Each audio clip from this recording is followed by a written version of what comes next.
नमस्कार बंधुगण बंधु माने प्रथमे आपण मानकु मोर इंग्राजी नववर्षर 2025 हार्दिक शुभेच्छा एवं शुभ कामना। आजिर एही भिडियोटी मिथुन राशि व्यक्तिविशेष मानक पई बहुत ही महत्वपूर्ण अटे, बहुत ही खास अटे। तो आजिर एही भिडियो रे आमे माने जानिबा 2025 मसिया मिथुन राशि व्यक्तिविशेष मानक पई 10टी बड़ भविष्यवाणी विषय रे। एही 2025 मसीह केउं 10टी घटना घटिबाकू जाउअछि, कौन रहिछि 10टी बड़ भविष्यवाणी जहा 2025 मसीह आपणक भाग्य रे हेई करी रहिबो। तेबे बंधु माने आसंतु जानिबा सेही 10टी बड़ भविष्यवाणी विषय रे। बंधु माने आसुथिबा 2025 मसीहा आपण मानक पई आपणकर खुशी रे एवं समृद्धि नेकी आसु, एहा ही मोर ईश्वरंग निकट रे एतिकी प्रार्थना। 2025 वर्ष मिथुन राशि वार्षिक राशिफल अनुसार एही वर्ष आपणक पई कोनोसी वरदान ठारू कम रहिबो नाही। एही नववर्ष 2025 रे आपणक जीवन रे बहुत बड़ परिवर्तन आसीबो एवं आपणक भाग्य आपणक सहित संपूर्ण मात्रा रे साथ देबो एवं सौभाग्य आपणक रास्ता रे आसीबो। शिक्षा क्षेत्र रे आपणक अपार सफलता प्राप्ति हेबो। आपण धार्मिक कार्य रे आपणक मन को लगाइबे, आपणकर जीवन रे आध्यात्मिक संचार हेबो। तेबे बंधु माने भिडियोटी को आगो को बढ़िबा पूर्वरु जदि आपणकर मिथुन राशि होई थाए तेबे भिडियोटी को गोटे लाइक करी चैनल टी को सब्सक्राइब कर दियंतु एवं आपण ईश्वर को जदि सच्चा हृदय रे भक्ति करुथांती विश्वास करुथांती तेबे भिडियोटा को निश्चिंत देखंतु एवं कमेंट बॉक्स रे जय जगन्नाथ जय माँ लक्ष्मी अवश्य लिखि दियंतु। तेबे बंधु माने आसंतु जानिबा मिथुन राशि व्यक्ति विशेष मानक पई एही आसुथुबा 2025 वर्ष कौन सब 10टी महा भविष्यवाणी आनिबाकू जाउछि। नंबर 1 मिथुन राशि 2025 वर्ष अनुसार आर्थिक क्षेत्र रे एही वर्ष आपणक पई बहुत ही भाग्यशाली रहिबो।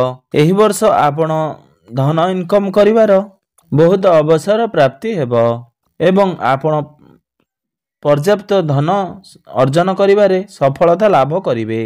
पूर्व वर्ष तुलना रे एही वर्ष धन संबंधित कोनोसी असुविधा हेबो नाही। जो व्यक्ति माने व्यापार वाणिज्य करबा पई प्रयास करूछंती तो सेही लोक मानक पई एही नूतन वर्ष बहुत शुभ फल नेई करी आसुअछि। आपण मानक पई एही वर्ष बहुत ही शुभ रहिछि एवं आपणकर समस्त प्रयास आपणको सफलतार मार्ग को नेई जिवो। आपणकर प्रतिभा रे उज्जवल आसीबो। आपणको व्यवसाय को बढ़ाइबा पई आपण जहा भी किछि करिवे सेथिरे आपणको लाभ ही प्राप्ति हेबो। व्यवसाय करुथुबा व्यक्ति माने बा व्यापार वाणिज्य करुथुबा व्यक्ति मानकु वर्षर आरंभ रे बड़ सफलता मिली पारे। आपणको वरिष्ठ अधिकारी बा ज्ञानी लोक मानकर साथ मिलिबो। नुआ व्यवसाय विचार रे लाभदायक हेबो। आपण आपणकर प्रगति रे सुख अनुभव करिवे। आपणकर आत्मविश्वास बढ़िबो। आपणकर कठिन परिश्रमर फल लाभ प्राप्ति हेबो।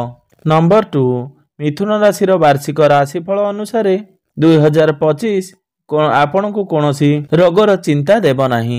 जदि आपण पूर्वर कौनसी रोग बा कष्ट रे पीड़ित थिले तो आपण को से कष्ट रु तुरंत बाहरी आसीबे। आपण को संपूर्ण मुक्ति मिली जिवो। आपण निजको अधिक ऊर्जावान एवं जीवन प्रति सकारात्मक अनुभव करिवे। एही वर्ष आपणकर चिंता रे आपणको स्वास्थ्य उपरे भारी पड़ी पारे। आपण को एथि प्रति टिके दृष्टि देबाकू पड़िबो। आपण बहुत अधिक चिंता करंतु नाही, जहा द्वारा आपणको स्वास्थ्य को लंबा समय धरी भल रखिबा पई चेष्टा करंतु। वर्षर अंतिम मासरे आपण को आपणकर पितांकर एवं मातांकर स्वास्थ्य प्रति टिके विशेष ध्यान रखिबाकू पड़िबो। एही समय भितरे आपण ए सबरे चिंता रे रही पारंती। नंबर 3 वर्ष 2025 र शेष रे आपण को आपणको परिवार को कोनोसी शुभ खबर मिली पारे। आपणकर गृह रे कोनोसी शुभ मांगलिक कार्यर आयोजन हेबार संभावना रहुछि, जेउ कारणरू आपणको परिवार रे खुशीर माहौल लागि रहिबो। ଅକ୍ଟୋବର ମାସ 2025 ମିଥୁନ ରାଶିର ବ୍ୟକ୍ତିବିଶେଷ ମାନଙ୍କୁ କ୍ୟାରିୟରକୁ ନେଇ କୌଣସି ଭଲ ସମ୍ବାଦ ମିଳିପାରେ। ଯେଉଁ ଲୋକମାନେ ମଲ୍ଟିନେସନାଲ କମ୍ପାନୀରେ କାର୍ଯ୍ୟ କରୁଛନ୍ତି ତ ସେହି ବ୍ୟକ୍ତିମାନଙ୍କର ହାତକୁ କିଛି ଭଲ ଅବସର ଆସିବାର ସମ୍ଭାବନା ବନୁଅଛି। ଇଣ୍ଟର୍ନସିପ୍ କରୁଥିବା ବ୍ୟକ୍ତିମାନଙ୍କୁ ଅଧିକ ପରିଶ୍ରମ କରିବାକୁ ପଡ଼ିପାରେ। ଆପଣ ଆପଣଙ୍କର ମ୍ୟାନେଜରକୁ ବା ସହକର୍ମୀଙ୍କ ସହିତ ମିଛ କହିବା ଦୋଷରୁ ଆପଣ ସମସ୍ୟାରେ ସମ୍ମୁଖୀନ ହୋଇପାରନ୍ତି। ଯଦି ଆପଣ ଚାହୁଁଛନ୍ତି ବିଦେଶରେ ରହି ଉଚ୍ଚଶିକ୍ଷା କରିବା ପାଇଁ ତ ଏହି ବର୍ଷ ଆପଣଙ୍କୁ ସଫଳତା ପ୍ରଦାନ କରିବ। ଆପଣଙ୍କର ଏହି ସ୍ୱପ୍ନ ଅବଶ୍ୟ ପୂରଣ ହେବ। ଆପଣଙ୍କୁ ବହୁତ ସୁନ୍ଦର ଅବସର ପ୍ରାପ୍ତି ହେବ, ଯାହାଦ୍ୱାରା କି ଆପଣଙ୍କୁ ଉଚ୍ଚ ସ୍ଥାନକୁ ନେବା ପାଇଁ ସାହାଯ୍ୟ କରିବ। ନମ୍ବର 4 ମିଥୁନ ରାଶିର ବ୍ୟକ୍ତିବିଶେଷମାନଙ୍କ ପାଇଁ 2025 ବର୍ଷର ମେ ମାସ ବିଶେଷ ଲାଭକାରୀ ହେବାକୁ ଯାଉଛି। ଏହି ମାସ 14 ମଇ 2025 ଦେବଗୁରୁ ବୃହସ୍ପତିଙ୍କର ଗୋଚର ଆପଣଙ୍କର ରାଶିରେ ହେବ। ବର୍ଷ 2025 ଇଏ ସବୁଠାରୁ ବଡ଼ ପରିବର୍ତ୍ତନ ଅଟେ। ମେ 2025 ଦେବଗୁରୁ ବୃହସ୍ପତି ଆପଣଙ୍କର ପ୍ରଥମ ଘରେ ଗୋଚର କରିବେ, ଯାହାର ପରିଣାମ ସ୍ୱରୂପ ଆପଣଙ୍କର ଜୀବନରେ ସୁଖ, ସମୃଦ୍ଧି, ଧନ ଏବଂ ବୈଭବ ପ୍ରାପ୍ତି ହେବାର ସମ୍ଭାବନା ବନୁଛି। ଏହି ବର୍ଷ ଆପଣମାନଙ୍କ ପାଇଁ ମ୍ୟାରେଜ କରିବାର ବର୍ଷ ଅଟେ। ଆପଣ ଯଦି ସିଙ୍ଗଲ ଅଛନ୍ତି, ଆପଣଙ୍କର ବିବାହ ଯୋଗ୍ୟର ବୟସ ହୋଇଯାଇଛି ତ ଆପଣଙ୍କ ପାଇଁ ଏହି ବର୍ଷ ବିବାହ ହେବାର ବହୁତ ସମ୍ଭାବନା ରହିଛି। ଆପଣଙ୍କୁ ବହୁତ ବଡ଼ ବଡ଼ ଘରୁ ଭଲ ଭଲ ପ୍ରସ୍ତାବ ଆସିବ। ଆପଣଙ୍କୁ ଶିକ୍ଷା କ୍ଷେତ୍ର ଏବଂ ବିଜନେସ୍ କ୍ଷେତ୍ରରେ ଅପାର ସଫଳତା ପ୍ରାପ୍ତି ହେବ। ଆପଣ ଧାର୍ମିକ କାର୍ଯ୍ୟରେ ଆପଣଙ୍କ ମନ ଆପଣଙ୍କୁ ନିୟୋଜନ କରିବେ। ଆପଣଙ୍କର ଜୀବନରେ ଆଧ୍ୟାତ୍ମିକର ସଞ୍ଚାର ହେବ। ଏହି ବର୍ଷ ଆପଣଙ୍କର ଭାଗ୍ୟ ସମ୍ପୂର୍ଣ୍ଣ ମାତ୍ରାରେ ସାଥ ଦେବ ଏବଂ ଆପଣ ଯେଉଁ ବି କାର୍ଯ୍ୟ କରିବେ ଆପଣଙ୍କୁ ସୁନିଶ୍ଚିତ ସଫଳତା ମିଳିବ। ନମ୍ବର 5 ମାର୍ଚ୍ଚ 2025 ଦ୍ୱିତୀୟ ଭାବରେ ଶନିଦେବଙ୍କର ଗୋଚର ବି ଆପଣଙ୍କ ପାଇଁ ବହୁତ ବଡ଼ ମହତ୍ୱପୂର୍ଣ୍ଣ ପରିବର୍ତ୍ତନ ନେଇକି ଆସିବ। ଆପଣଙ୍କୁ ସୁଖ ସୁବିଧା ଏବଂ ଦାମ୍ପତ୍ୟ ଜୀବନର ଅଧିକ ସୁଖ ପ୍ରାପ୍ତି ହେବ। ବ୍ୟାପାର ବାଣିଜ୍ୟର କ୍ଷେତ୍ରରେ ଜଡ଼ିତ ବ୍ୟକ୍ତିମାନଙ୍କ ପାଇଁ ସମୟର ଅବଧି ବହୁତ ଭଲ ରହିବ।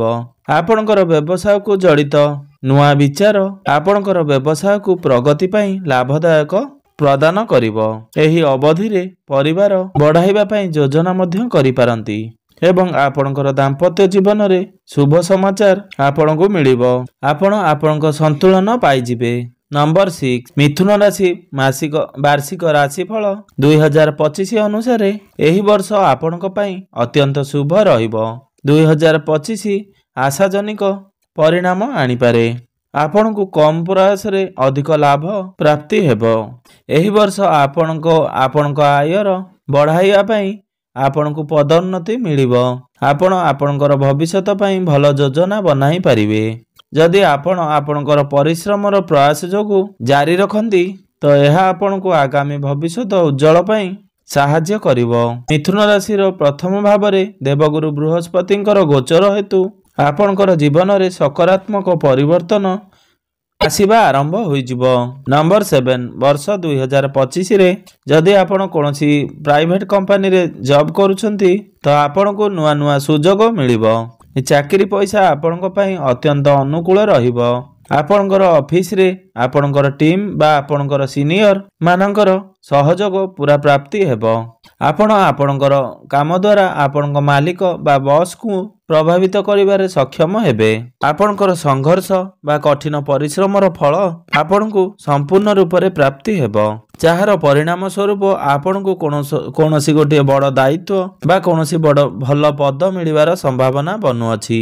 ଆପଣଙ୍କର ଦରମା ବୃଦ୍ଧିର ଅପେକ୍ଷା କରୁଥିବା ଲୋକମାନଙ୍କୁ ଏହି ବର୍ଷ ବହୁତ ଖାସ୍ ବେତନ ମିଳିବାର ସମ୍ଭାବନା ରହିଛି। ଆପଣ ଆପଣଙ୍କର କ୍ୟାରିୟରକୁ ନେଇ ସନ୍ତୁଷ୍ଟ ନଜର ଆସିବେ। ନମ୍ବର 8 ମିଥୁନ ରାଶି ବାର୍ଷିକ ରାଶିଫଳ 2025 ଅନୁସାରେ ଏହି ବର୍ଷଟି ଆପଣଙ୍କର ଜୀବନର ସବୁଠାରୁ ଖାସ୍ ବର୍ଷ ପ୍ରମାଣିତ ହେବ। ଆପଣଙ୍କର ଜୀବନରେ ପ୍ରେମର ଅବିସ୍ମରଣୀୟ ନଜର ଆସିବ। ବର୍ଷ 2025ର ଆରମ୍ଭ ଠାରୁ ହିଁ ଦେବଗୁରୁ ବୃହସ୍ପତି ଆପଣଙ୍କୁ ପ୍ରଥମ ଘରେ ଗୋଚର କରିବେ, ଯେଉଁ କାରଣରୁ ଆପଣଙ୍କର ଦାମ୍ପତ୍ୟ ଜୀବନରେ ବହୁତ ସାରା ଖୁସି ନେଇକରି ଆସିବ। ଆପଣଙ୍କର ସମ୍ପର୍କରେ ମଧୁରତା ବଢ଼ିବ ଏବଂ ଆପଣଙ୍କର ପରସ୍ପର ମଧ୍ୟରେ ଠିକ୍ ବୁଝାମଣା ରହିବ। ଦୁହେଁ ଦୁହିଁଙ୍କୁ ବୁଝିବାକୁ ଚେଷ୍ଟା କରିବେ। ଆପଣଙ୍କର ଦାମ୍ପତ୍ୟ ଜୀବନରେ ପ୍ରେମ ଏବଂ ବିଶ୍ୱାସ ବଢ଼ିବ। ଏହି ବର୍ଷରେ ଆପଣଙ୍କୁ ଆପଣଙ୍କର ଜୀବନସାଥୀଙ୍କର ପ୍ରତ୍ୟେକ କ୍ଷେତ୍ରରେ ଆପଣଙ୍କର ସାଥ ମିଳିବ। ଏହି ବର୍ଷ ଆପଣଙ୍କୁ ଆପଣଙ୍କର ମାତାପିତାଙ୍କ ସହ ଆପଣଙ୍କ ସମ୍ବନ୍ଧରେ ଅଧିକ ଧ୍ୟାନ ଦେବାକୁ ପଡ଼ିବ। କିନ୍ତୁ ଏହି ଅବଧିରେ ଆପଣଙ୍କ ସାଥୀକୁ ଆପଣ ଅଣଦେଖା କରନ୍ତୁ ନାହିଁ। ଆପଣଙ୍କର ନୂଆ ବନ୍ଧୁଙ୍କ ସହ ପ୍ରେମ ଆରମ୍ଭ ହୋଇପାରେ ଏବଂ ଆପଣଙ୍କ ମାତାପିତା ଆପଣଙ୍କର ବିବାହ ପାଇଁ ରାଜି ବି ହେବେ। ଯେଉଁ ଲୋକମାନେ ସିଙ୍ଗିଲ୍ ଅଛନ୍ତି ତ ସେମାନଙ୍କ ପାଇଁ ପରଫେକ୍ଟ ପାର୍ଟନର ସମାପ୍ତ ହୋଇଯିବ ଖୋଜାଖୋଜି କରିବାର। ଆପଣ ଯେଉଁ ପାର୍ଟନରକୁ ଚଏସ୍ କରିବେ ଆପଣ ତାଙ୍କ ସହ ବିବାହ କରିବାର ମଧ୍ୟ ସମ୍ଭାବନା ରହିଛି। ନମ୍ବର 9 ନଭେମ୍ବର 2025ରେ ଆପଣଙ୍କର ଧନର ଅଧିକ ବ୍ୟୟ ହୋଇପାରେ। ନୂଆ ଘର କିମ୍ବା ନୂଆ ପ୍ରପର୍ଟି, କୌଣସି କାର କିମ୍ବା ବାଇକ୍ କିମ୍ବା ଜମିଜମା ଆପଣ କିଣିପାରନ୍ତି, ଯେଉଁ କାରଣରୁ ଆପଣ ଦାମିକିଆ ଗାଡ଼ି କିଣାକିଣି କରିପାରନ୍ତି। ନମ୍ବର 10 2025ର ଅନ୍ତିମ ମାସ ଆପଣଙ୍କର କାରବାର ଏବଂ ଚାକିରି ପାଇଁ ବହୁତ ହିଁ ଭଲ ରହିବ। ଭାଗ୍ୟ ବି ଆପଣଙ୍କର ସବୁ କାର୍ଯ୍ୟରେ ସାଥ ଦେବ। ଆପଣଙ୍କର ପୁରା ଧ୍ୟାନ ଆପଣଙ୍କ କାମର ଉପରେ ହିଁ ରହିବ। କମ୍ ପରିଶ୍ରମରେ ବି ଆପଣଙ୍କୁ ଭଲ ପରିଣାମ ପ୍ରାପ୍ତି ହେବ। ଆପଣଙ୍କୁ ପୂର୍ବରୁ ନିବେଶ କରିଥିବା କାର୍ଯ୍ୟରୁ କିଛି ଲାଭ ମିଳିପାରେ। ଆପଣ ଆପଣଙ୍କର ଗୃହର କୌଣସି ଜରୁରୀ କାର୍ଯ୍ୟ ନିମନ୍ତେ କୌଣସି ଜିନିଷ କିଣିପାରନ୍ତି। ଆପଣଙ୍କର କାମ କାର୍ଯ୍ୟରେ ବୃଦ୍ଧି ଦେଖିବା ପାଇଁ ମିଳିବ। ଆପଣଙ୍କର ସକାରାତ୍ମକ ଦୃଷ୍ଟି ହେତୁ ଆପଣଙ୍କର ଆଧ୍ୟାତ୍ମିକ ସ୍ଥିତିରେ ସୁଧାର ଆଣିବ। ଚାକିରି ଏବଂ ଶିକ୍ଷା କ୍ଷେତ୍ରରେ ଏବଂ ଖେଳକୁଦରେ ବି ଆପଣ ଭାଗ ନେଇପାରନ୍ତି। ଆପଣ କୌଣସି ଭଲ କମ୍ପାନୀରେ ରହିବା ପାଇଁ ମୌକା ମଧ୍ୟ ପ୍ରାପ୍ତି ହେବ, ଯାହାଦ୍ୱାରା କି ଆପଣଙ୍କୁ ଭଲ ଟଙ୍କା ମଧ୍ୟ ପ୍ରାପ୍ତି ହେବ। ବ୍ୟବସାୟ ଏବଂ ଯାତ୍ରାରେ ଆପଣଙ୍କୁ କାଫି ଲାଭ ମିଳିବ।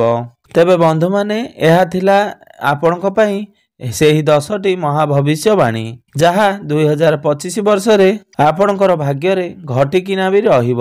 ତେବେ ବନ୍ଧୁମାନେ, ଆପଣଙ୍କୁ ଅଧିକ ଶୁଭଫଳ ପ୍ରାପ୍ତି କରିବା ପାଇଁ ଏବଂ ଆସୁଥିବା ଅଶୁଭତ୍ୱ ଗୁଡ଼ିକ ଖଣ୍ଡନ କରିବା ପାଇଁ ଆପଣ ପ୍ରତ୍ୟେକ ଦିନ ହନୁମାନ ଚାଳିଶାର ପାଠ କରନ୍ତୁ ଏବଂ ଏହା ସହିତ ଭଗବାନ ଶ୍ରୀ ଗଣେଶଙ୍କର ପୂଜା ଆରାଧନା କରନ୍ତୁ ଏବଂ ବୁଦ୍ଧଦେବଙ୍କର ବୀଜ ମନ୍ତ୍ର 108 ଥର ଜପ କରନ୍ତୁ। ଅଧିକରୁ ଅଧିକ ଶୁଭଫଳ